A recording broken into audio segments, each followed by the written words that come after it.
With the second half of 4.0 being not too far away, today I'm here with the should you or should you not summon for the reruns, being Cerydra, Rappa, and Sparkle. In this video, I'm going to be going over each of them and also briefly about their early vertical investments, so E1 and S1, and also pretty much how they've held up since the release and if they're still holding up strong, and then reasons why you should or should not summon for them. Kicking it off with Cerydra, so Cerydra has actually maintained her role as a support for these skill characters very well. A lot more info and a lot more potential that she did have has been more solidified with what has happened. She was made with characters being Phynon and Anoxa in mind being their best in slot. When she released, it was a bit shaky and people didn't really think she was going to be like a definitive upgrade over someone like Robin, but that did turn out to be false. Double media potential and up to 4 Anoxa skills was just too valuable for them. So even though her buffs on paper aren't that much crazier as opposed to Robin's, just because of the duplication of skill and especially how it interacts with Anoxa's talent, allowing him to fire up a lot more, and now you also are able to get instance clones of the extra instance of skill hits Cyrene provides to Anoxa, so even though that can now be cloned, that just increased the value overall. So her entire role was really relegated to those two characters. She is still probably one of, if not the most niche characters in the game,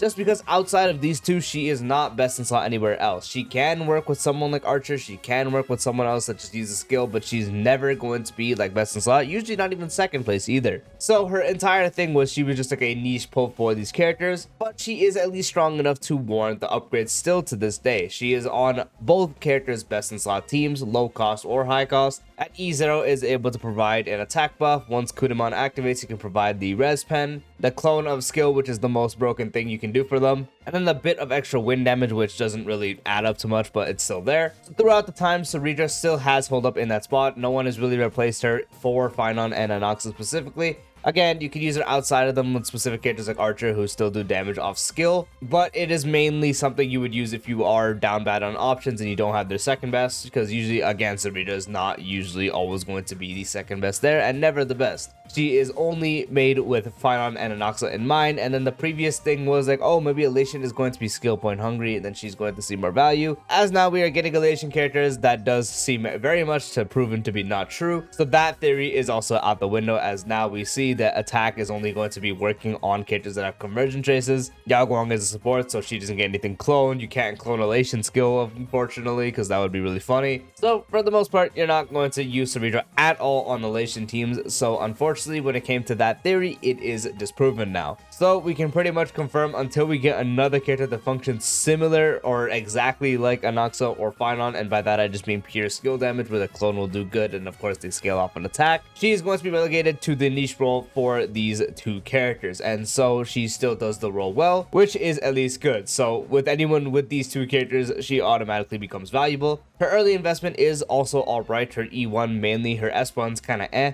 E1 provides defense ignore at all times when dealing damage for the person that has the buff. Upgrading the military bear to peerage will provide an additional 20% defense ignore when dealing skill damage, so Anoxa skill or Phynon meteor, so on and so forth, and also can regenerate 2 energy when using skill on an ally, which is useless outside of Phynon because that just gives Phynon an extra charge. That dupe is good just because it does provide 16% defense ignore, which is already pretty solid on its own, and then up to an additional 20% once the state is upgraded, so that's 36%, which is good for that instance of damage. And then, yeah, again, the energy is only for Phynon. Her Lycon provides her a massive increase to attack, which is alright, because it does further increase her own buff as well, but you can still make up with that with substats and stuff. Recovers a skill point when using ultimate that attacks an enemy, so that's just an extra clutch skill point if you need it. And then for the actual buffing potential, it's 54% skill damage to the person you are buffing for 3 turns. While that seems good, when it comes to Phynon and also Anoxa, damage buffs for both of them are kind of whatever. Specifically for Phynon, just because Phynon is oversaturated on like nearly every stat, so the damage overall, especially with his high multipliers, doesn't really necessarily do too much. For Anoxa specifically, this guy is known for needing everything that isn't damage percent, so that's just a little unfortunate there.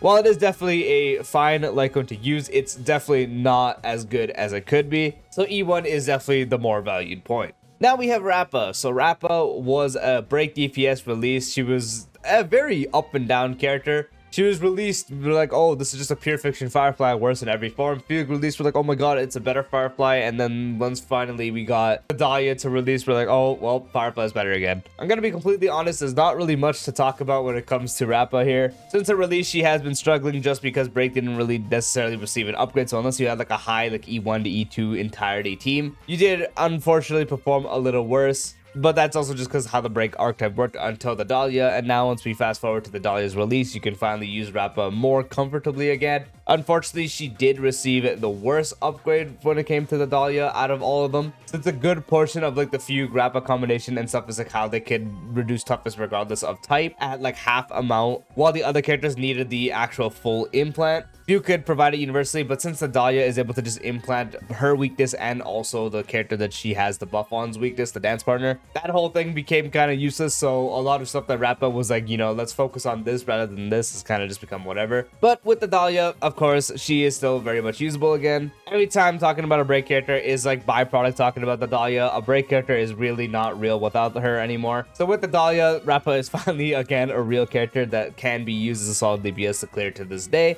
at least without the very high investment you would need previously. But on the bright side, her vertical investments in the beginning are still fine. Her E1 and S1 are both good. S1 definitely more just because that light cone increase for her is crazy, providing the break effect, providing the regen energy when you go into battle, the action advance when using 2 basic attacks when you have right on and removing it, helps you accelerate, squeezing all the actual enhanced basic attacks into the first cycle depending on your speed tuning, and then the actual increases it provides is of course good. And then on the flip side, her E1 is also good, being in her ultimate provides 15% defensive glow, which is one of the few ways to increase Break character's damage, assuming you're not already overcapping, and exiting the form provides 20 energy so you can actually get to your ultimate quicker. But yeah, as a byproduct, you really need the Dahlia for this character to really function, and the release of the Dahlia has definitely saved her to use her more on modern terms. Without the Dahlia, it is still kind of rough. Now Sparkle. So Sparkle, before she got buffed, she was able to do alright. She had some kit flaws and restrictions where she needed like quantum characters to get the full attack buff. Then she had the 50% action advance, which still stayed, but not being able to do a -1 setup was kind of rough, especially when the buffs didn't completely outperform anything.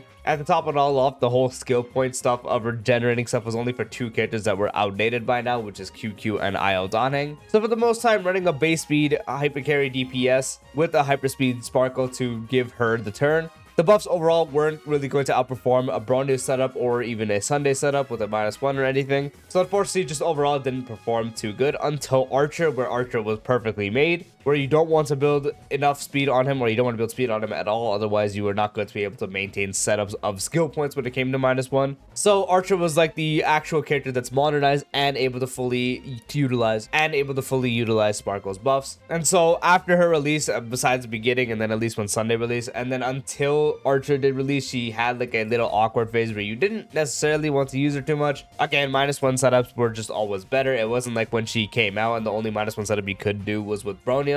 And Sparkle's buffs overall, especially then, were just better than Bronya's unless you had the E2 Bronya setup. But yeah, about the time when Sunday released it, then after that until Archer, and then even after that, it was just really relegated to being an Archer support. Now we forward to 4.0, where she got this buff that legit injected steroids into her.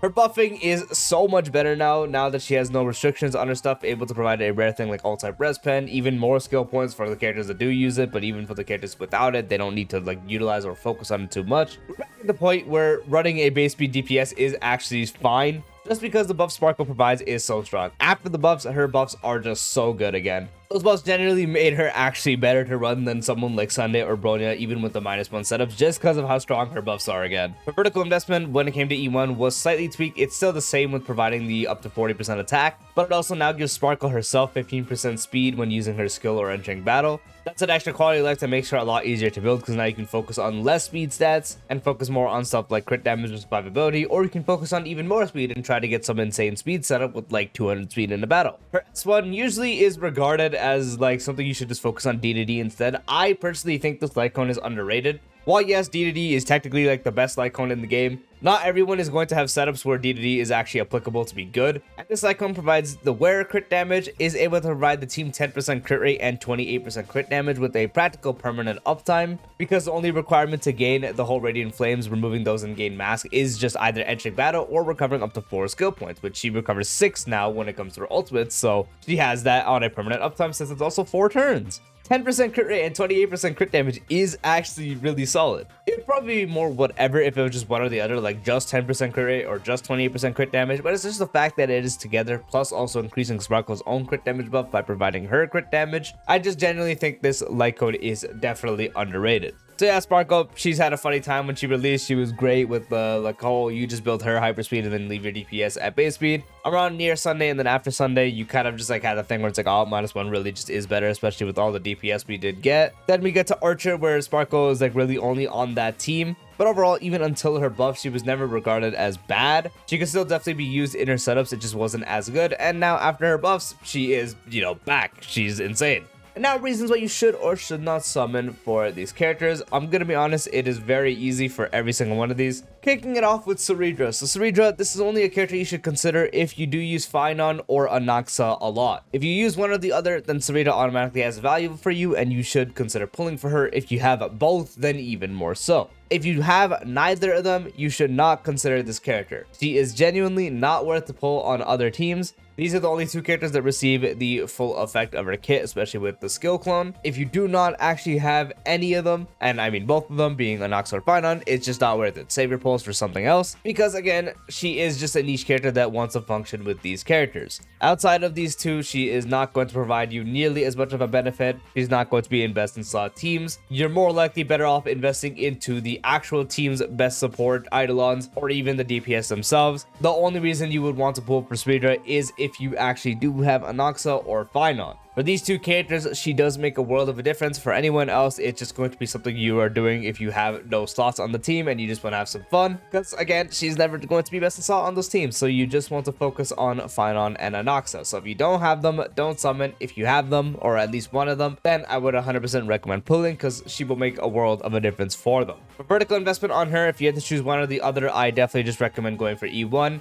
That is going to provide you a better benefit to both Anaxa and Phynon.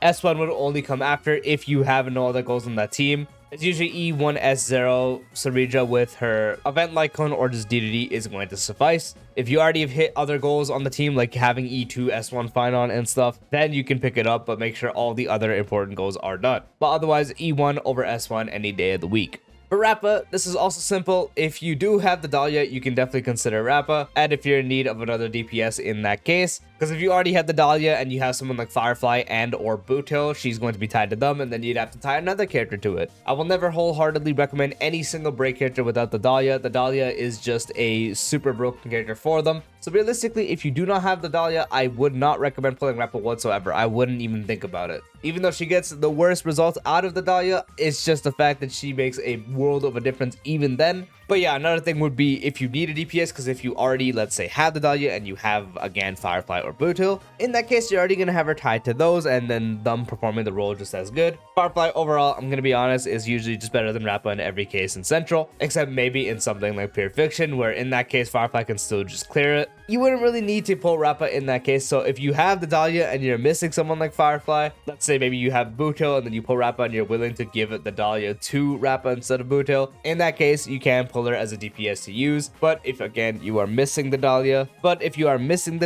and or you have the Dahlia and she's already tied to other break characters, then I would just go ahead and skip Rappa. For her in vertical investment, S1 is usually going to provide you the best increase, while her E1 is nice. S1 is just better than every other option that isn't Charmony Falls. Charmony Falls is solid on her, but her Lycone is just such a big game changer that, like, honestly, you should never really consider E1 over S1. S1 any day of the week.